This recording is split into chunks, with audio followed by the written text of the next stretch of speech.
Dude, this is really not even. Yeah. Let me fix that a little. Cool. And like that.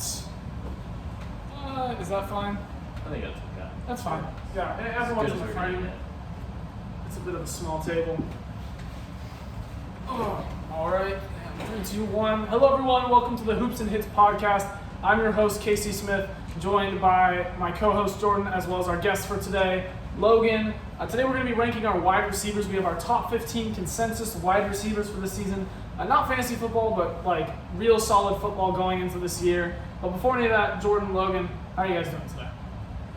I'm doing pretty good today. It was my last day working at Walmart. Yep. I put in a year and a half of MVP numbers. Feel like I did my time. Mm-hmm. And I'm ready to go to Arizona State. Next week, this time, I'm going to be in Arizona. Yeah. Moving away, which is crazy to think about. But Our next episode will likely be at ASU, either in one of our dorms or in a recording studio or something like that. that recording studio where, I was asking you for help. Yeah, bro.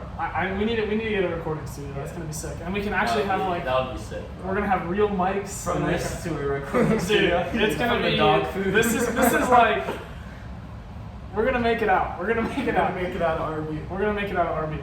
But how was the last shift? You was it sad at all or? No, I thought it would be like at least a little sad. I didn't care.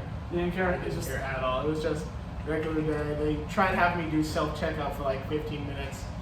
That was the worst part. I hate self-checkout. I just stand around. I was playing Clash Royale the whole time, not paying attention. And Logan, what about you? I'm doing good, man. My parents are in Vegas. They gave me the card, and me and my sister, the credit card, and me and my sisters went to the mall today. It was a good day. Got some nice food. Went to Miguel's, man. That was good, bro. Nice. And Is that tomorrow, where you came from? Wearing that t-shirt?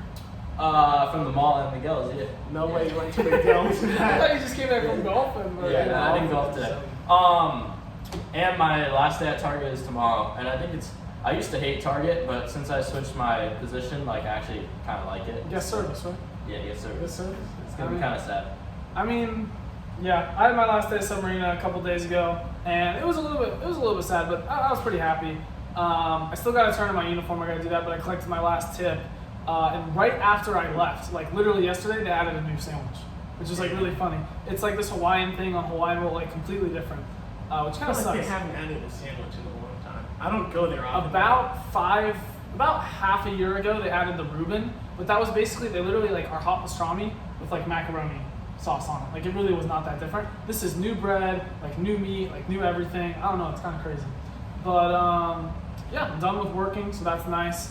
I don't know, I reckon I'll get an internship probably my first year at ASU or maybe some sort of job. But for now, we're unemployed, so just hoops and hits to focus on. But let's get pretty much straight into the list here.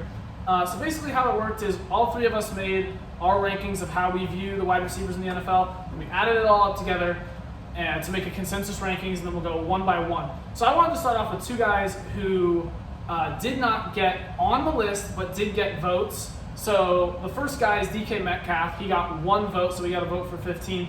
And the next guy was Mike Evans, who got a vote for, I believe, 13th, 12th place. So 4 points. If we want to talk about those guys, I had DK Metcalf on my list. Honestly, not too bummed. He was at 15. Like the 15-14 was really tough. I really do like DK. I think he's obviously, his just like physicality speaks for itself. He's a huge, big receiver, great target radius. Is he top 15? I think so, but honestly, I could be talked out of it. But Logan, you had Mike Evans fairly high on your list. I had Mike Evans number 12, 9 straight 1,000-yard seasons. I don't see him in a decline yet in his career.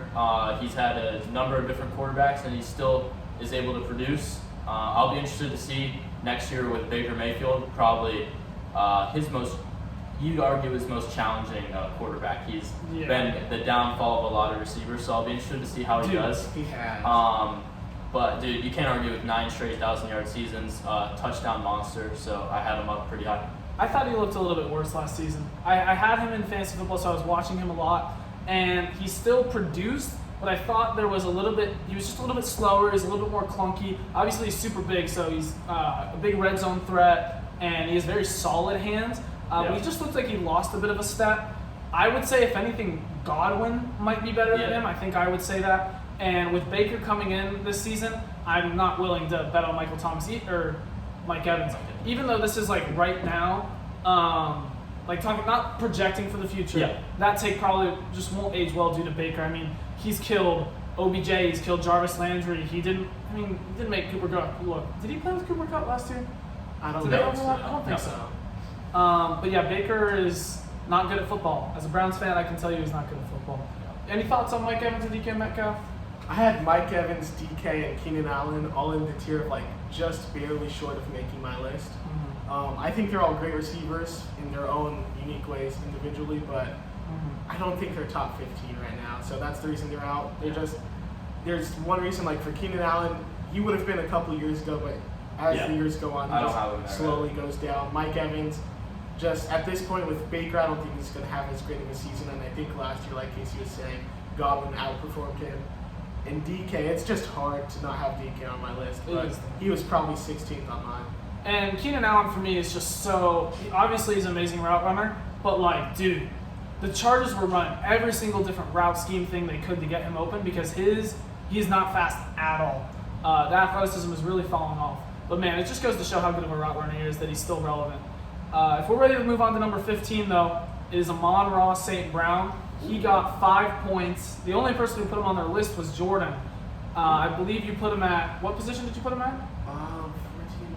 Sorry, I can't count. 15, 14, 13, 11. 11th on my list. So tell me why you put Amon-Ra not only on your list, but like relatively high, almost in the top 10. I thought last season he had a good second season after, I believe it was his rookie year, the year before that, where he showed that he was a number one receiver. He is more of a slot guy who's never really going to have that big, like wider, probably 5 upside or anything like that. But I just thought him on the Lions last year with Jared Goff was very impressive. Jared Goff, he's not a great quarterback. He can game manage pretty well. You saw last year, but we've seen Jared Goff can help guys a little bit, but Amon-Ra last year, I think it was all him. And I really value if your talent displays, even if you have a bad quarterback. That's probably my number one thing. I can't discredit you for having a good quarterback. Like when Tyreek Hill was on the Chiefs with Mahomes, I can't discredit you for that. But when you go to the Dolphins like Tyreek did and perform the same way with Tua, then I can bump you up. That's how I feel with Amon-Ra St. Brown.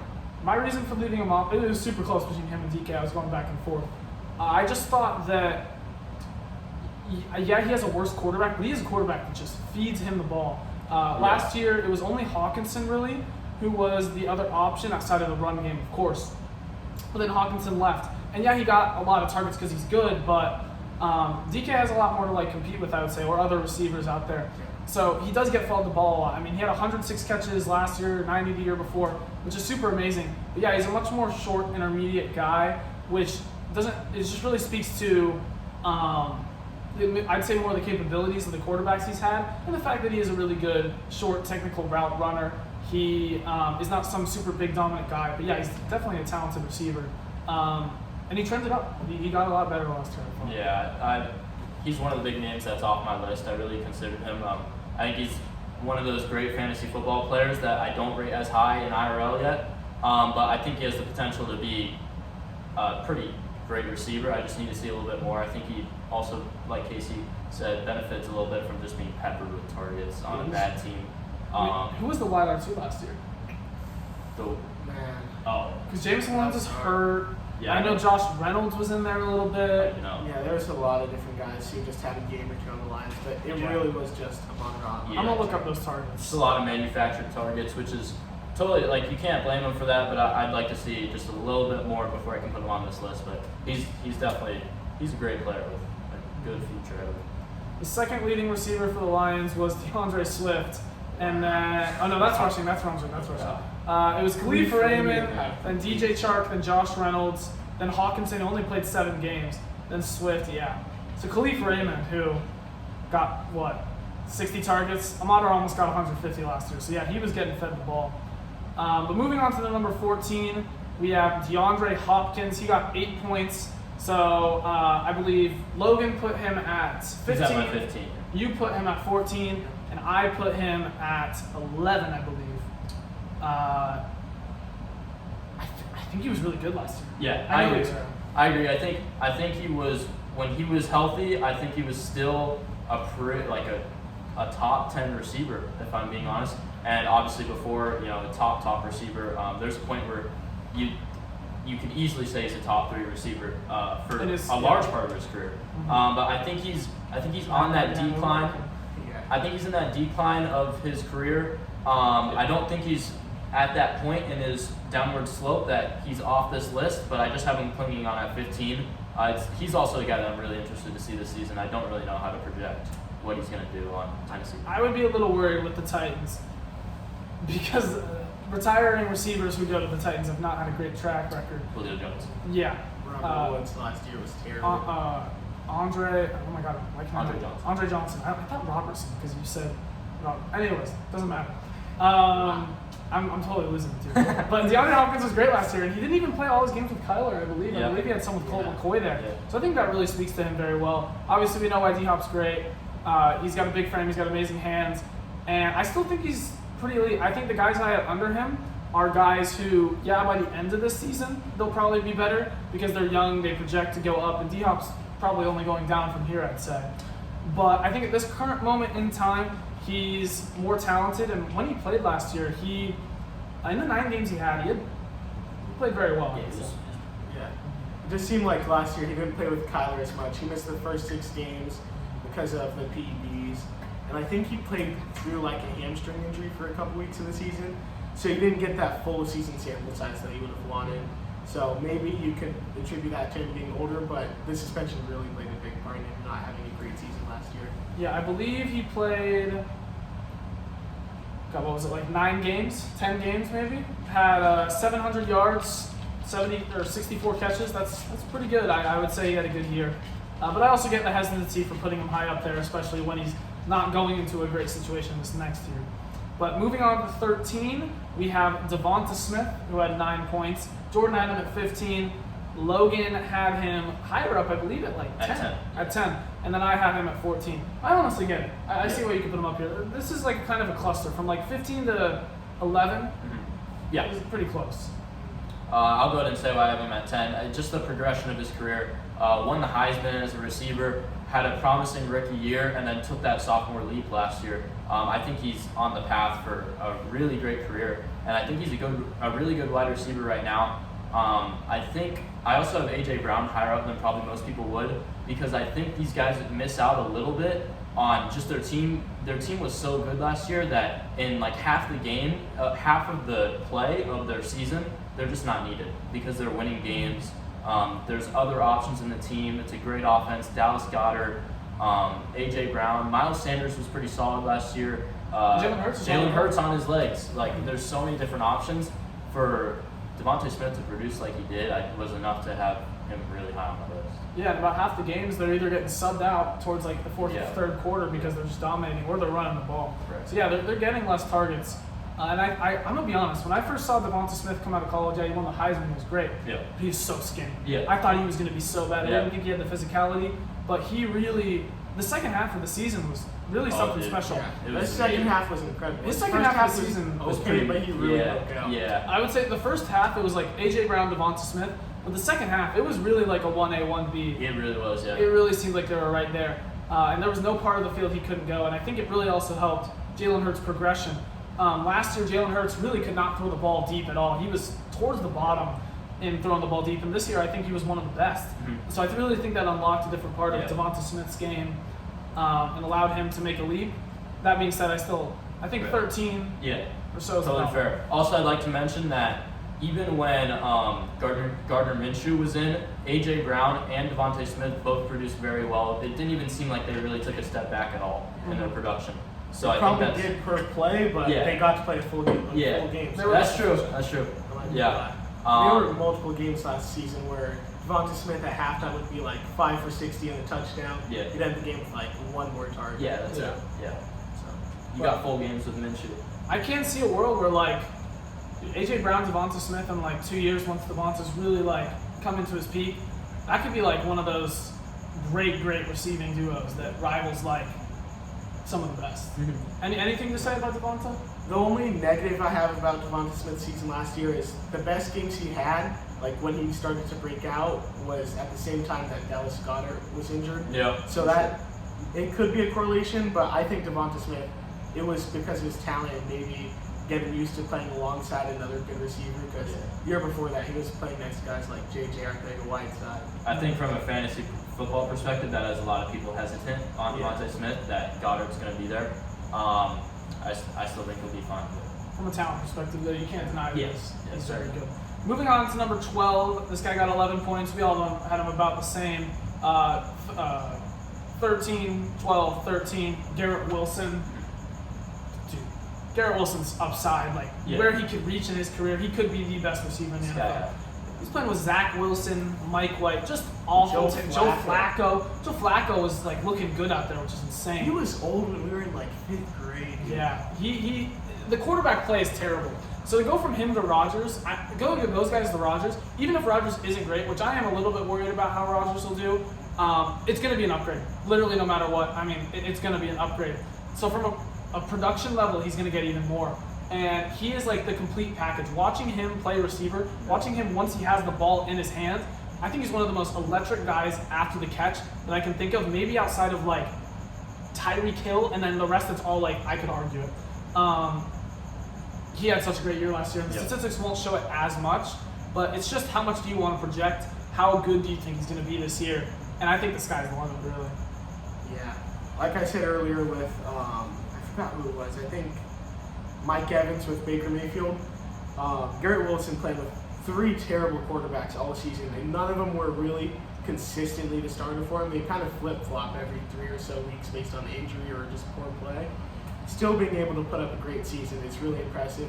The one negative thing I could say about him, it's not even about him, it's just the Jets in general. The same thing that you think about the Jets this year, you most likely thought about the Broncos last year. Yeah. Great defense, great offensive receivers, Hall of Fame decent line, trained for a Hall of Fame quarterback with a decent run game if healthy. The only problem is, like, usually once quarterbacks start going down and getting worse, they don't bounce back. But I think Aaron Rodgers, even last year, he wasn't terrible. He was still decent, so I think he's going to be a clear upgrade for Garrett Wilson. Yeah. Russ was terrible the year before he went to the Broncos, like genuinely a bad quarterback. Rodgers just was like, I don't know, maybe like a borderline top 10 guy. I'd go a little lower. A little lower? Back Last half year. the season, he was really good. He really struggled. He struggled at the beginning, but I think overall, like, especially the quarterback play last year wasn't like great. Exceptional. Yeah. Like I would have him. Would you say he's better than like Goff last year? I would It's not. pretty close. I would Goff probably put up the better season. Yeah, I would not. But I think the point is here, wherever you put him, is I'd put my house on him being better than Zach Wilson. Yeah. And I think that's what's important. Zach Wilson just played poorly in the Hall of Fame game. Yeah. Like, it's just a really sad start for the second overall pick. And I think Rodgers had really bad weapons last year as well. Just speaking on that, Yeah. like going from the receivers he had before, I get it. Christian Watson's great. He was hurt for the great. He should have been on this list. He was. Do you have him should on the not list? have been on this list. If he played the full season last year, he might have been on my list. I still don't think so. First, but he was hurt for the first half of the year, which hurt Rodgers. And then outside of that, I mean, it was a bunch of scrubs. I mean, let's be completely honest with ourselves. Romeo Dobbs, like wide R2, come on. Alan Lazard was I love how he brought a lot of them over to New York. Alan Randall Lazard. Cobb. Oh my God, Randall Cobb should not be on an NFL roster, bro. Bro, when he went to the Texans, I thought his career was done. Rodgers brought him back to Green Bay for like 2 or 3 seasons, and then to the Jets. Cobb just, he hasn't been good since he was like a punt returner in 2014. He's just milking being like friends with Rodgers. But yeah, circling back to Wilson himself, he's really going to benefit from having Rodgers. And I think he's going to be really great. And he's just a really talented guy. He was great at Ohio State as well. And he's going to, and also it's his second year. Receivers make big leaps from year 1 to year 2. So I think that'll be a big difference. You saw that with like Devonta Smith just last year. There's not much to say. I agree. Even a blind man could see Garrett Wilson's talent. I think 12 is a good place of like cautious optimism for us. Yeah. Because we know his ceiling, but we're also waiting to see if he can. Still has to happen. Yeah, still has to happen. He still has to produce. Moving on to 11, a guy who has like consistently produced is Amari Cooper. 13, 11, 13. He had 11 points. He was actually tied with Garrett Wilson in points, but how I did it was that he had the higher like ceiling. Logan put him at 11. The highest for Garrett Wilson was 12. Yeah. So I gave him the nod. And Amari Cooper has just been super consistent. Like you can kind of lock him in as long as he's not hurt for like 1,100 yards, like 6 touchdowns, and right around like 80, 90 catches. Yeah. I think that's about right. And he had a really good year with the Browns last year, especially with Jacoby Brissett. Jacoby Brissett actually surprised me a little bit. He was pretty solid. But Amari Cooper did take a hit a little bit towards the end of the year with Deshaun Watson. He didn't look as good, and neither did Watson. But I think with a full offseason of Watson, I don't think Watson can get worse. So I don't think Amari Cooper can get worse for how he did the second half of the season. I think we'll do better together. And Amari's just like, he's a solid receiver. I'm really happy the Browns have him. I really like him. I love Amari Cooper. I think he had a couple rough years in Oakland, back when it was Oakland Raiders. But ever since he went to Dallas, his career has just been really steady. I have him and Mike Evans back to back, and I think they're like very similar in their production. Just solid. You don't get to like a year where they're just like number one, except Mike Evans 1 year. But you know what I mean. Now they're just steady producers. I think Amari Cooper's gonna have a good season this year. Yeah. I expect Amari Cooper and the Browns as a whole to be able to bounce back. Yeah. If Watson can just be a little better than Jacoby Brissett was last year, not even to Deshaun Watson's full ceiling, just a little better than Jacoby Brissett was, then Amari Cooper's numbers should go up to maybe like 100 catches for 1,200 yards and 8 touchdowns. 100 catches would be kind of rough. I don't see many other targets. I know you like Elijah Moore, and you're probably higher on Donovan Peoples-Jones than me, but I just don't see him as real threats on an But the NFL thing was offense. is that they were there last. I mean, Donovan Peoples-Jones was there last year. I would say that. Would you not say that Elijah Moore made the Browns receiving corps better? Because before Donovan I Peoples-Jones did, was but I away. think them losing Kareem Hunt made their running game significantly worse, so I think they're going to pass the ball just a little more this year. Hey man, who's to say Jerome Ford ain't better than Kareem Hunt? Stop it. Who's to say Stop Jerome Bro, it. Jerome Ford is a dog. Jerome Ford is Based a dog. on what? Based on the Hall of Fame game. Based on the preseason, bro. In the preseason, Jerome Ford is looking like prime Barry Sanders, man. I mean, he is incredible. He's the reason that I've watched any bit of preseason. But Josh Jacobs, I mean, this is the opposite. He didn't look good in preseason last year, but he's the best. So think He about played in the Hall of Fame game. He did. So think about this. Josh Jacobs, bad in Hall of Fame game, good in NFL. Jerome Ford, good in Hall of Fame game. Imagine how great he's going to be in the NFL. I really don't think losing Kareem Hunt is going to be that big of a deal. But yeah, Cooper could hit 100 receptions. It'd be pretty tough though, especially with a team that runs the ball more. I'd say they pass it more this year, especially since now going into the year, like you have Deshaun Watson, you gave up all this for him, you should be passing the ball. But Nick Chubb is still the best player on this team. They're still going to emphasize him. It's still going to be a run-first team, I believe. Yeah. But a big thing that I thought last year is he had a little bit more touchdown production, and he was also a lot more up and down. Because that's just kind of how the Browns were. You'd have a really good week, you'd have a really bad week. Kind of just depends on the ebbs and flows of how the Browns went.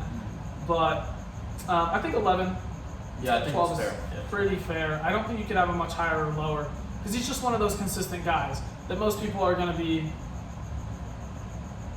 having pretty much the same opinion. Anything else on Cooper though? All right, sounds good. Moving on to number 10, a guy really high, really low, Terry McLaurin. So me and Jordan both had him at 10, I believe. Terry McLaurin. And Logan had him at 14. I'm at 14. Tell me I like about that. Below Mike Evans? Below my I guys. do. Yeah.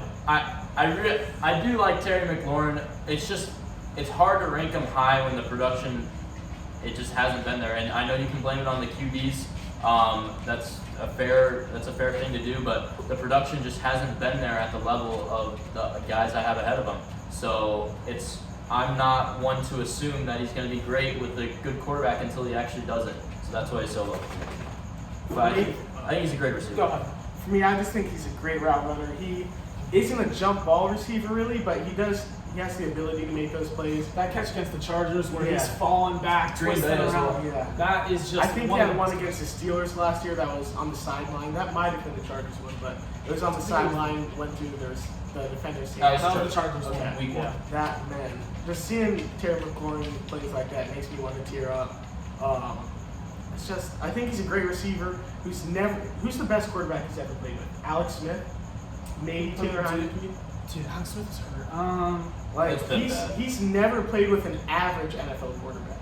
And It's like it's not going Heineke to change probably. this year. It's not going to change. It's just so unfortunate for a guy with talent, whether it's 1 or 15 on this list, for a guy this talented to never play with an average NFL quarterback, I feel like we're getting robbed as NFL fans to see what his potential truly could be. But I guess Sam Howell is going to be just what we have to deal with.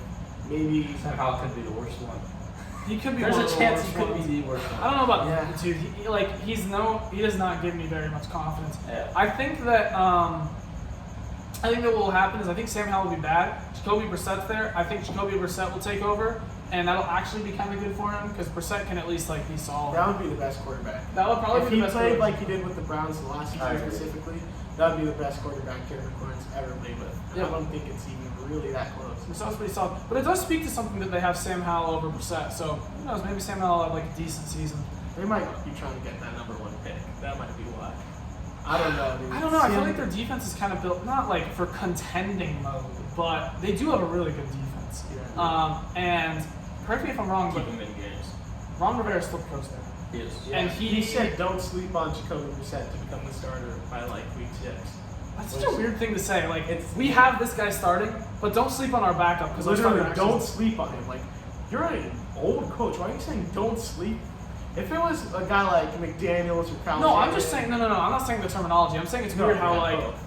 why are you You have a hyping set up your quarterback and you're hyping up backup your quarterback? I don't really get that one. But Imagine Andy Reid being like, Mahomes, he may lose the starting job in camp this year. Oh. Like, you just don't do that if you actually do feel confident about your quarterback play. so yeah, a little bit of turbulence in quarterback play, but everyone knows Terry's great. Yeah. Hard to debate much outside of that. Yeah, and He's for probably me, got a similar year. He's a 1,000-yard receiver, which is kind of he's a tier beneath the next guys. Like, I feel like at this point in the list, we're talking about the best receivers in the NFL, like kind of in a class of their own. So I'm excited to get to the top. Moving on to the next class, at number 9, we have Jalen Waddle. We all had him about the same. I had him at 8, I believe. You guys both had him at 9. And him and Tyreek Hill are one of the best duos I've seen at wide receiver. I remember after his rookie year, he had like all those targets, he had all those catches, and he was really great. But like he did not do anything deep down the field. And my worry was that Tyreek Hill's going to come in and he's just kind of going to get forgotten. He was just all a target guy, and I could not have been more wrong. He is ultra talented. He is so fast. He's good down the deep ball. As Tua has gotten better, it's really unlocked him even more. And he is an elite wide receiver, not tier 1 in my mind, but right there at tier 2. And maybe if Tyreek's not there, we're maybe saying he's tier 1. Yeah. I'd say with, like you were saying with Jalen Waddle, the way that they used him year 1, it makes me feel like they just weren't confident in their quarterbacks to get the ball even like 10 yards down the field. Because it felt like it was always a screen or like a quick slant or something to just get him the ball and have him make plays. But I think last year where Tua was kind of airing it out and letting Waddle's route tree develop a little bit more before, just throwing it to him as soon as he could. Maybe he did that with Tyreek. Maybe Tyreek might have taken that role, but I just think the way he was used last year really showed how talented he was. Because the first year he was just peppered with targets. Like Yeah. This you is could tell how talented This is he a was. ridiculous stat. So he had 30 less catches this year, but 350 more yards. Wow. His average depth of catch last year was 9.8 yards. Crazy. This year, 2020, 18.1. So he almost doubled that. He's getting targeted twice as much down the field, which really shows you the complete receiver he is and how he can do pretty much everything. And 2021 is, I remember like some stat about how like he didn't have more than like 3 30-yard plus catches, like through the air. It was ridiculous. It was like he had old Drew Brees throwing him the ball, like just nothing down deep. But to see how he like evolved and changed was very reassuring. Everyone who knows me knows I love Jalen Waddle. I think he has elite receiver ceiling, like tier 1 ceiling. I'd be interested to see how he would perform. I'm optimistic that he'd perform great if Tyreek Hill were not there. God forbid he got hurt. But also like T. Higgins, who I don't think is on this list because I don't have him in mind and I haven't heard him yet. The reason why he's not on my list is because when Jamar Chase was gone, he didn't perform. So I'd want to see how Jalen Waddle would perform if Tyreek weren't there. And I think if he performed incredibly, I'd have him up even higher. And I think a guy like T. Higgins, I can confidently say that Jalen Waddle is good because he's been the lone star receiver. But a guy like T. Higgins, I feel like he coasts a little bit off of the fact that Jamar Chase is the wide receiver 1. He's getting the cornerback 1 matchups. He's getting all the attention. So T can kind of help out a little under there. And get the quarterback. I did want to address T. Higgins because I think that's considered a big name that we left off. But Do we want to go over the short list right now since we're a little bit into the list of like guys who are off the list, or wait till the end? We can wait till the end. We can wait till I just want to bring him up. Cool. Are we ready to move on to 8? Yep. Number 8, we have CeeDee Lamb. So I just flipped CeeDee Lamb and Jalen Waddle. Me personally, I had Lamb at 9. You guys both had him at 8. Yep. And CeeDee's a great. It's kind of surprising. He's a bit of a taller figure, but he's more of a slot guy. He's more in the slot mold. He's not really playing on the outside. But Skinnier build, yeah. But he produces very well in the slot. He's a really great route runner and really good after the catch, I would say, is where he's at his best. Explain why you guys had him over Waddle.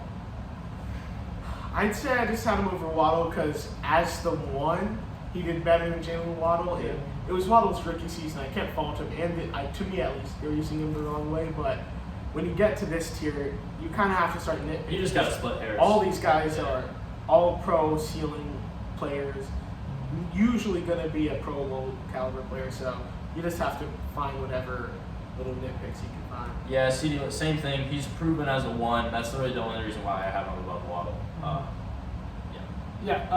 Waddle's actually the highest wide R2 we have, which is pretty impressive. But they had very similar seasons last year. They both had 1,300 yards, both had around 8 or so touchdowns. Waddle had much less catches, but he's getting targeted more deep down the field. So I think these are two very similar guys. CeeDee's more of an inside guy in my mind. Waddle's a little bit faster, but I would say they're both extremely elite. And CeeDee's proven that he can be the wide R1. So they both have, but he has been the wide R1 on his team this past year. So I totally get why he's the guy there. And obviously, when we get to this tier, everyone's great. They're all great. It's all going to be good things you said. The one annoying thing about CeeDee Lamb, nothing to do with him. There's someone on his team, Noah Brown. I don't know if he still plays he for the looks Cowboys. just like him. Just like He's him. also starts with 8. His number starts with 8, and it's 85 instead of 88. Yep. But when all you see is a glance, when you see 8 and like the bottom half of the 5, you think it's 88 if you have him in fantasy or something. But I had CeeDee Lamb 1 year in fantasy, and it took me 1 game of just staring at the screen to find the minute differences, and then I picked it up.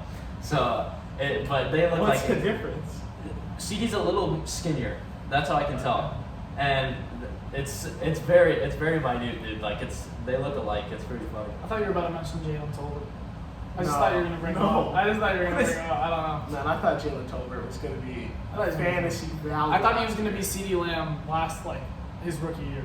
Whoa. Not like in terms of production, but in terms of how it was Amari Cooper and he was the number 1, but they didn't have a wide R2, so a young guy came in.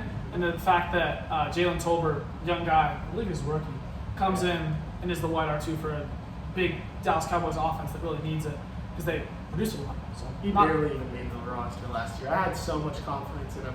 Drafted him in the 10th round of fantasy.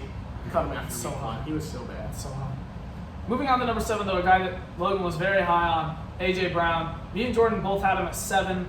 Logan, I believe you had him at 5. Yeah, he's at 5. 5. Yeah. So tell me about A.J. Brown in your eyes. Why is he a top 5 receiver? I think I brought up a lot of it with Devonta Smith. I think he was absolutely incredible last year. Drew number 1 coverage, beat pretty much every man he went against. The play that comes to mind is when he mossed it over 3 defenders on the Steelers, and he pointed at all of them. Wasn't that his second or third touchdown of the game too? He had 3 that game. I don't know which one it was. He's just dominant in my opinion, and I think where it comes down to why I'm so high on him is I think he could have been dominant every game, but because there's so many options and they just didn't need him every game last year, he wasn't. But I still, that doesn't take away from him as a receiver for me. That's why I'm so high. Am I wrong to say he's the most physically dominant receiver in the NFL? Physically, I don't think that's wrong. Like in terms of not speed, but everything else, he is the best receiver at the catch point. It reminds me of Hopkins at times, but he's even stronger. Yeah, it's just more just pushing guys out of the way, triple teams, double teams. It is impossible to stop him. And as Logan said, he wasn't getting the ball as much because they were up and winning games. That Eagles pass attack was just extremely dominant. And I just didn't have him high because I think the guys above him are kind of in a different tier, to be honest. I think they're guys who can do everything. And while A.J. Brown is great, I don't think he's quite there, but it is super close. I have him above Diggs and Cup, which I'll admit is a little hot, but I'm very high on him. Yeah, with AJ Brown, the story of his career is just he's not getting used in a way like a number one receiver in the league would usually get used. With the Titans, he barely got any targets. He had like the least targets for a 1,000-yard season. You just banked on a 90-yard touchdown. He just made big play after big play with no targets, but he would make it work. And last year, he got the targets when he was on the field, but he was a little too good with them, I guess, because especially in that 3-touchdown game, I don't know if he scored many points in the second half for fantasy. But yeah, I remember last year, people were like worried, is he really going to be like that elite number one guy? And also worried Jalen Hurts, but he definitely proved to be that. But then we're moving on to who I think are like the number one guys in my opinion. At number 6 is Stephon Diggs. I had him at 5. You guys have him at 4. I think Diggs is just. I actually had him at 6. Yeah, I'm at 6. So I had him at 5. You guys have 6. Yeah, I got that reversed. But dude, Diggs. I've been a pretty big Diggs fan for a long time. I remember watching him back on the Vikings, along with Adam Thielen, and I thought he was better than Thielen, even though Thielen was great at the time. Moved to the Bills and just totally got to prove that. Totally got how to prove how he's a 3-level threat in intermediate, short, and long game. And Josh Allen loves to give him the ball, which really helps his case. He gets fed the ball so much, and there isn't really that many other guys on the Bills. Gabe Davis is cool. They had Cole Beasley for about, I don't know if those years in Orleans. Might be wrong there. Yeah, but man, he gets the ball so much, and he really gets to prove why he's an elite guy. I think he's really best before the catch, the route running. His yards after catch are great as well.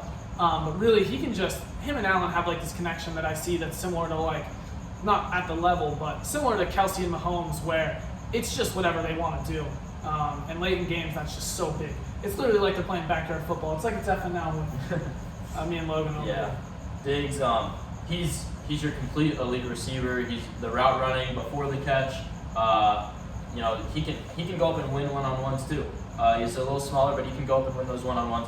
The thing that with this elite group, like you said, it's literally splitting hairs, and you saw some frustration on Stephon Diggs' behalf with how the Bills were using him just a little bit last year, and I just find it weird how sometimes, like when I'm watching Bills games and it's 3rd down and it's a like real passing play in like a big game situation and he's on the sideline. I don't get that. Sometimes it happens. He's just on the sideline too much for how good he is. He does get. It seems like he's. Yeah. I don't know if he's tired or what. Yeah. He does get benched a lot. Like where he'll get like 2 catches. It's like, oh wow, he's heating up. He's gonna get dominated. I can't tell if he's tired or it's like the Bills want to conserve him to like go 100% every time he's on there. Mm-hmm. I don't know. Yeah, there was one half last year. It was the first half, I think on like a Thursday or some type of night game. He only had 1 target. He was super mad at the coach. I remember he had they showed it on the TV and he was really trying to confront him. But I just think it's funny, like as a total picture, to see Stephon Diggs is so good. He had 154 targets and he thought that his role wasn't big enough. 150 targets and he thought, I'm better than that. And he is, in my opinion, but it's weird. Yeah, I get it. From a big picture, he gets targeted a lot, but they seem to like, in specific situations, they kind of like shy away from him. It's kind of hard to explain. His snap count probably isn't as high as it should. If you were to just look at targets, you'd be like, what are you talking about? Like, this dude gets fed the ball. But I think he gets a lot, but you could easily see way more. I think that makes you want him to have some more. So. Yeah, it's a very weird situation with here. I'm remembering that now as you're bringing it up. What happened last year it was a night game for sure. Yeah. And the thing is, whenever the Bills take Stephon Diggs out, Gabe Davis, not really a proven NFL receiver. He's had like 5 good games in his career. Outside of that, he's not really done much. But that one playoff game makes everyone think he was so great. Cole Beasley, for a couple games this season, could take a couple targets a game. But like Devin Singletary, you're not giving him the ball enough. You're not giving him the ball enough. Like, I don't know, I think that was the wrong word, but you're not giving him the ball when Stephon Diggs is out, like, oh, here, this is going to be our Stephon Diggs player replacement. You're not giving it to guys like Zach Moss, even James Cook. I think he's Dawson Knox. Yeah, Dawson Knox. I think he had a good season for his standards, but when Stephon Diggs is out there, he's dominant. And when he's not out there, the Bills kind of look mediocre. Yeah, Yeah, they have to rely on Allen a lot, especially just like him running as well. It's kind of crazy. Moving on to number 5, a guy that I was a little bit lower on. I believe you had him. I had him at 6. Logan had him at 4. Jordan had him at 5. Jamar Chase. I believe I got the rankings right there. Love Jamar Chase. He's insane. He's great down the field. But I've been a little worried about injuries recently. He wasn't fully healthy last year. I don't believe he was fully healthy the year before that. But when he's at his peak, he's obviously a super big, one of the best deep threats in the league. He can just totally stretch a defense with him and Joe Burrow. Why did you have him? Who did you have him over? The big guys I had him over was probably Cup, who's going to be, I think, 4 probably. Yeah. Cup's a was last year his sophomore season or his 3rd year? I believe it was his 3rd year. Let me double check. I think it was his 2nd year, if I have to guess correctly. It was. Wait, It no. was the 2nd year. Yeah, it was. Oh, maybe, yeah. His rookie season, he was fully healthy. Oh, okay. I think I thought he had played 3 years. But yeah, his rookie year, he put up 1.4K, 81 catches. That's insane. One of the 13 best- touchdowns rookie year. That's got to be like the best One of rookie the year best of all rookie time. years Or I've ever something seen. like And last year, Jefferson he was missed, I think, at least 4 to 6 games. He still had a 1,000-yard season. that. Go back. So, who You knows wanna what would happen if he Get stayed more healthy. receptions last year when Yeah. he played way less games. Yeah, so 2021, 1.4K yards, 81 catches, 18 yards average depth of target. And then 2022, played less games, had 6 more catches, but 400 less yards, 12 less at the 12 He yard. was crazy efficient that rookie season. Oh yeah. Last He was catches just- and still had 300 more yards. He was just getting bombs down the field from Joe Burrow. It was insane. I think defenses have schemed a little bit different. You see when they play the Bengals, they're running a lot more like too high, cover the top, just make sure Jamar Chase cannot go deep, which is going to lead to him getting more catches, more of the short stuff, which he's good at. But we're just seeing less of the deep stuff because that rookie year, like, people expected him to be good. No one expected him to be that good. No one expected him to I just. thought he would be disappointing in comparison to people's hopes. Just People because drafted like in- Tyler Boyd over him. Yeah, like in the preseason, I think he had like a catching problem or fumbling, something Yeah, where he couldn't yeah. hold on to the ball. Yeah, It he was- couldn't it was a catch the little ball. And I remember Which is crazy as a receiver. I hated Jamar Chase so much, like going into his rookie year. In a fantasy draft, he fell so far in. I played 2 leagues, the league that you guys are in. He fell so far that I just had to take him, and he was like the wide receiver 2 that year, something like that. It was pretty insane, man. So 1,455 yards on 81 catches. That's 18 yards a catch. Yeah, Which is insane. It's nutty. So yeah. He was just, as I said, taking the top off defenses, totally stretching them out. And it seems the league has adjusted a bit. They're what? Didn't I just say that? Yeah. I was just reiterating. Just someone else talk. The one play that sums up Jamar Chase's career to me, I don't know, it might have been against the Ravens. He had like a 20-yard catch down the right sideline. And he did like a spin move into 3 defenders. And I was watching the game live. I'm like, what are you doing? You're going to get tackled. And somehow he came out of it, scored like a 60-yard touchdown. I'm not sure if you're talking about this. He had a slant route, and then he like spun around like 2 defenders. I'm not sure that's a different one. It might have That was been. his rookie year, I believe, against the Ravens. Yeah, Man, that's right. that play, I don't know why, but we were having Devontae Adams versus Jamar Chase debates, and this one Adams was on the Packers, I believe, Yeah. still. And man, that made me so mad because he showed up to school the next day like, oh, Jamar Chase, #1 receiver in the NFL. Like, dude, chill out. Yeah. Devontae Adams still #1. Yeah, I Jamar had, Chase is cool. I had a pretty hot take in the at the beginning of his rookie year. I saw Jamar Chase and I called him the #1 receiver, which was even I'll admit I was over exaggerating a bit, but he was really freaking good, dude. His ability to also, I think it's underrated how good he is at making defenders miss after the catch. Yeah. And you see those highlight plays He can get up there too. Yeah, as Jordan said, you're like, no, where are you going? He'll run backwards, kind of like how Tyreek Hill does, just going straight into defense. But somehow he's able to make it work. He's so elusive for his size. I think he's the most wow effect receiver, I would say. Yeah, totally. He's got the most plays where you look at it, it's like, is that real? Oh my God, yeah. He is. Yeah, he's a highlight reel. Yeah. He reminds me a little bit of OBJ in that fact, where it's just like every single time you see him, it's you don't know what's going to happen. He's going to blow your mind though. Are we ready to move on to Ford? A very different guy, not so much a wow guy, Cooper Kupp. I thought he would be higher on the guys list. I have him at #2. I had him at #4, Where'd you have and him? Logan had him at 7. So I thought that was, that's what I was about to say. Bro, he's closer to Mike Evans than the top of the list. That's just crazy to think about. I have Cooper Kupp so high just because he came off the Triple Crown season. Last season, in terms of stats, he was on pace to do even better. I don't think he would have gotten the Triple Crown. I think someone had more yards than him at some point. But he was on pace to have an even better statistical season.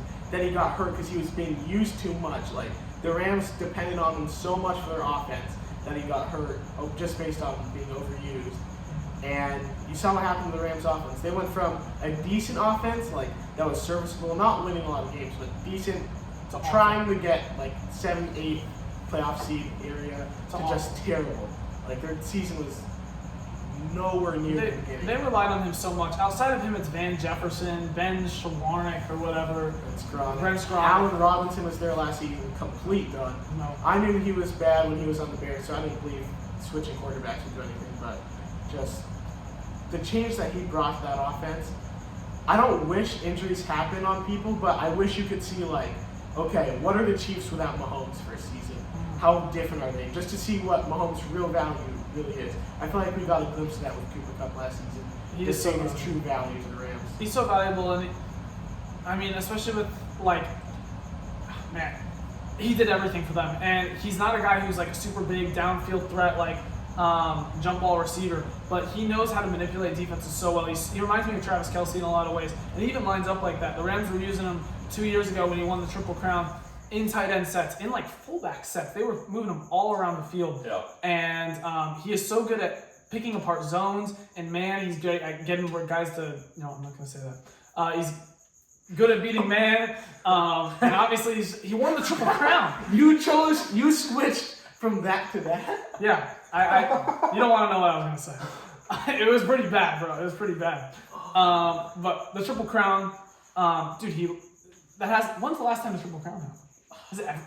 No, it has. I'm trying to think. It's It might one have of the been a best Randy receivers. Moss or something like that, but just winning the Triple Crown and getting better, I don't understand. And his team I won the think I Super might Bowl. be underrated And they in won that the number two. I'd say he's the best player on the Super Bowl winning team. Aaron Donald, but the best performer, I would say. Aaron Donald's a better player, but I think he performed the best on that Yeah, I team. think he This won is Super short. Bowl This is MVP. the only other guys to win the Triple Crown are Steve Smith, which is kind of weird, Sterling Sharp, Jerry Rice, and then after that it's the 60s. Yeah. So it's like, Yeah, Cup. I do have him pretty low. I could have him here at 5 above Brown and Diggs. I wouldn't put him above Chase, Jefferson, and my top 2 guys who are. I think I'd put him above Chase, because here's the thing I see. I see both of them miss time, and I see that the Rams are so much worse. And you could say that a lot of that has to do with the Bengals still having Joe Burrow, but I think his impact is so visible to see to his team, and he provides stuff that is like so rare. I mean, you have guys who are good in the slot, but you don't have guys who absolutely pick apart a defense and make them literally lock on him. The reason why I have Cup so low is because the injuries are starting to scare me a little bit. He's an older receiver. He's 30 years old. He's sort of clinging onto that wide receiver cliff. I don't really like to be super historical because then you have guys like Kelsey and stuff who like completely defeat the age cliff. But I think the injuries are starting to scare me a bit, especially after this hamstring one. I feel like he might be getting a little bit plagued. The hamstring one is and I'm considering like the receivers right now. And I don't know what that's gonna be. Yeah, and the more I talk about him, the more I think Cooper Kupp might be number 1 on my list, man. Just he got hurt, and injuries, yeah, they play a part, but just listening to his football IQ, he had an interview last season where he plays just the game the right way. What'd you say? Plays the game the right way. Yeah, he actually does play the game the right way. I think I know what you're gonna talk about the interview. The interview. He says some mumble. It was like a simple slant play or something that he found an open zone. The reporter asked him about it. He was speaking a different language that I've never heard before in football, explaining how the Tampa 2 defense is something. He's the smartest receiver on this list. I understood not very much, and it was insane. You've called plays before. I've called like I pride myself. I think out of you 3, I know the most about like football terminology because I did play football, and I understood like bits and pieces. But there was some stuff that he was saying. I don't know if it's like Rams playbook specific or not, because it kind of had to be. I mean, it was literally like made up words, and a lot of the times this might just be a stereotype. Receivers are kind of dumb. I played with a lot of receivers. Oh, okay. A lot of them were really dumb. Like in normal football, you can say what you want about flag football, but like, dude, he just knows how to manipulate a defense. It's really insane. But yeah, I still wouldn't put him at 1. I think his game will age well as well because he doesn't rely on athleticism that much. Yeah, he doesn't. That's a good point. He But- relies on getting to spots and just finding zones and defenses. But the hamstring is scary because that's like a reoccurring thing. That's something that haunt you for the rest of your career. Yeah. Moving on to number 3, though. This is the first guy who's gotten a number 1 vote. Logan put him at number 1. I put him at 4, and I think Jordan put him at 5, or it might be 3-4. Devontae Adams, a guy who has consistently been at the top of the league for the past couple of years. I can start with this one. Yeah. Devontae Adams for me in Green Bay. It was pretty much unanimous that people had him number 1, and he moved to Las Vegas last year. I did not see any decline. He produced very well with a significantly worse quarterback because you have to consider that Rodgers was at an elite level when he was playing with Rodgers, and he went down to Derek Carr. And I didn't see a decline. He was making every play that he was making when people considered him the unanimous number 1. You could argue that guys like Hill and Jefferson got so much better that they overtook his spot, but I still have him at 1. I don't think anything changed for me yet, and that's why I have him at 1. Crazy stat here. His last Packers year, so 2021, had 170 targets, 125 catches, and then this past year, 180 targets and only 100 catches. I don't think that speaks to him at all, though. I think that's just the type of quarterback play he was getting. But yeah, he still put up the past 2 years 1,500 yards. He is a complete receiver. But yeah, I just think Tyreek Hill and Justin Jefferson are better, and that's no disrespect to him. Yeah. I always thought I had Tyreek above him. Tyreek just brings something so special. He's just so hard to guard one-on-one. Tyreek is. But Devontae is insane as well. To have the size and fluidity. I remember at the beginning of his career on the Packers as a young wide receiver, he looked awful. Like he could hardly catch a ball. But he got that Rodgers connection and just has steadily improved. And now he's at the summit of wide receivers, and it's really great to see. Last year he had a play. I think he ran like a deep play action route, and he did a cut to the left and ran to the right, made the defender fall, and there was no defender within like 20 yards of him, and he beat the safety, and I think he scored a like 60-yard or so touchdown. It's just ridiculous to see how open he can get, even when the defense knows just guard him, stop Josh Jacobs, and we're good. Because Hunter Renfrow last year wasn't great, and Darren Waller also was subpar. It's crazy to think that there was probably like 5 games, tell me if I'm over exaggerating, where it was literally just Jacobs and Adams. They combined and just took over and like won the game for the Raiders. Yeah. Which is insane. Like and they would have like 90% of their total offense. It was really there was nobody else. In one game they should have won, but oh no, they did win off the Patriots. Never mind. I thought they did it, but Jacoby Myers. That's probably going to be a play that sticks in his head for the rest of his life. That's really bad. That's like a popcorn. It would. It should stick in your head for the rest of your life, bro. That's so bad. That was pretty bad. But I'm ready to move on to number 2. Yeah. Tyreek Hill. Dude, it was so hard for me to not put him number 1. Goes from the Chiefs, one of the best quarterbacks of all time, 1 or 2 in my mind, in Patrick Mahomes. And then he goes to Tua and the Dolphins. And I think he's just going to like drop off a decent amount. Has a career year, 1,700 yards. I don't think people understand. I truly believe if Tua didn't get hurt that specific season, he was going to go for 2,000. Yeah. He was on track for 2,000. I think he was at like 8 games for like 2,100, and then Tua went down, and it just hurt him because then he was playing with like Teddy Bridgewater, PJ Washington, I think. Dude, no, PJ Washington is an NBA forward center. An NBA no, who am I thinking of? You're thinking of Walker. PJ Walker. I don't think he was on the. He might have been on the Dolphins. I don't think so though. I don't know. There was another guy. I don't know his name, so I'm not gonna describe him. But Teddy Bridgewater, and then are you thinking of the white dude? Yeah. I can't think of his name either. Yeah, he's pretty fucking bad. But Tyreek Hill brings. it is really like the Dolphins were so bad without Tua. It was like. I don't even think that highly of Tua. Yeah, it was like Teddy Bridgewater was like tolerable, like somewhat, and then the third string was just so bad. So bad. Couldn't provide. I think his last name started with an S or so. I don't know. Skylar Thompson, is that? Skylar Thompson. Yeah. I was so bad, man. He was so bad. Yeah. But dude, Tyreek Hill, we've seen fast receivers before, man. John Ross coming into the league, so excited. But we've never seen a receiver who's both fast. He has the route running. He has the yards after catch. He can go up and get it too. He can go up and get it too. He can moss receivers at 5'10", 5'9". He really does. he's a complete guy at such small size and with such speed. And the fact that he almost got 2,000 yards, insane. Whatever offense he goes to, he's just transformed. He really transformed that Dolphins offense. I mean, they were completely different the year before. To not put him at 1 is heartbreaking, but there's just one guy who I think is better. What can you not say about Tyreek Hill? I drafted him in our Madden league, and I'm mad that his jump ball skills don't translate to Madden because he's a smaller guy, but he still gets up there. Like, he outjumps everyone, and he gets, I mean, somehow he comes down with them. So yeah, Tyreek Hill this last year has disproved every doubt that any hater had on Tyreek Hill. With Tua Tagovailoa, he was still elite, and he's elite receiver. He's like, it's splitting hairs between him, Adams, and Jefferson. I just haven't meant to. There's really not much else to say. And then the number 1 is Justin Jefferson. It's insane how good he is, and he's still super young.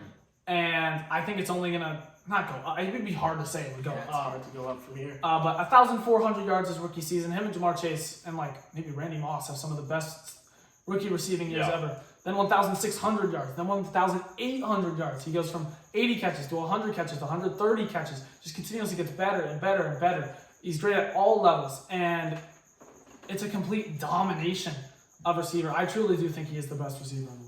Jordan, you had him at 1 as well. Logan, you had him at 3. I have him at 3. Like I said, it's just splitting hairs between Adams, Hill, and Jefferson for me. I think they're the 3 pretty clear. Yeah, I think Chase is just a y'all step gotta above. Cup is right there. Cup is right there, but the fact I think Cooper Kupp might be one if I were to he's really good at his thing, but the other 3 are more complete in my mind. And maybe that doesn't matter. Maybe yards are yards. Maybe it's just like, even if you're only good at one thing, if you're really good at that, you should be better. But I'd rather have those 3 guys because I feel like they're just more complete. And even though Cooper Kupp is amazing, he's super smart, he definitely benefits off of Sean McVay and like the scheme that he is in. I hate to call all players like system players because that's just not true. He's not system. But like, it does help him a lot. And a guy like Devontae Adams and a guy like Tyreek Hill has shown that on 2 different teams, they have been really great. And that no matter where you put them, I know those guys are going to be good at everything. We can safely assume that with Jefferson. He's playing with Kirk Cousins, and you know, the Vikings are not some incredible team. So, that's what I would say about it. And it is weird how like his jump came like at like age 27. It's kind of crazy. Coming after a torn ACL. Like, a lot of people were not necessarily saying his career was over, but he had hit his ceiling in his career after tearing your ACL at like age 25 or 26, I believe. But he only got better after that, which is crazy. That's a pretty good point. I didn't even think about that. Like, he peaked at a point you wouldn't expect. That points in the sign of it being a little more system-based, because that's around when McVay came in and Matthew Stafford. Not to say that he's not great. Like, he's great. That's just why I have him outside of like the Jefferson, Hill, Adams tier. Yeah.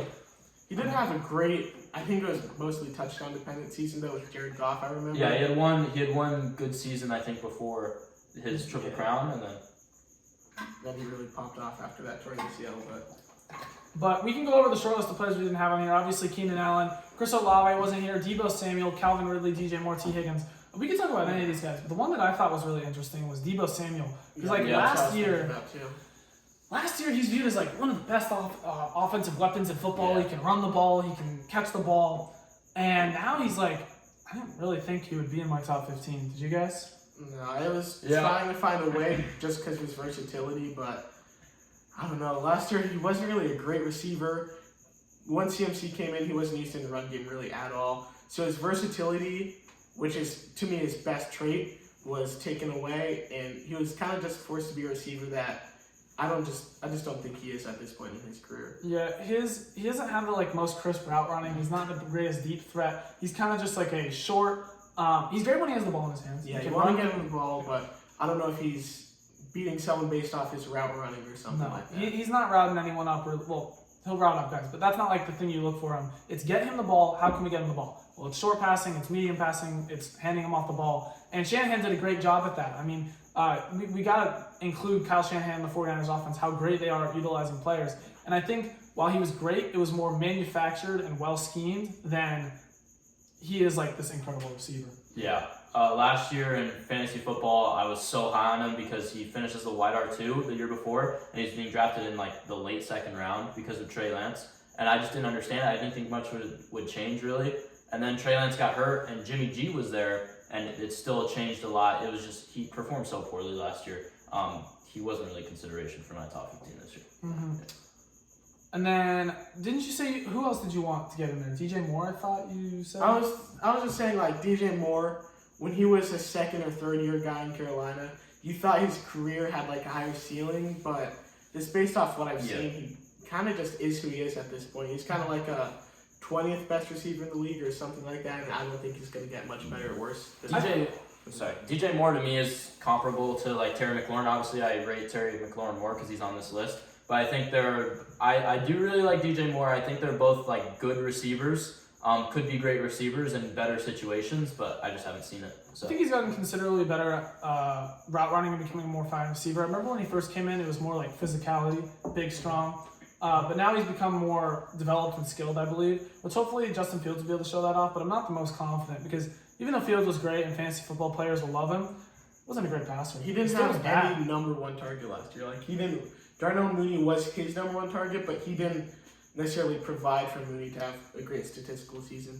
And I also think it's just funny, DJ Moore last season, he had lost the Panthers game because he took off his helmet like a second before stepping off the field, made the kicker miss the PAT, and that made him, unfortunately, right after the game or something. Yeah, unfortunately, I don't think a lot of people are excited about this Bears situation. I don't think it's really going to propel his career.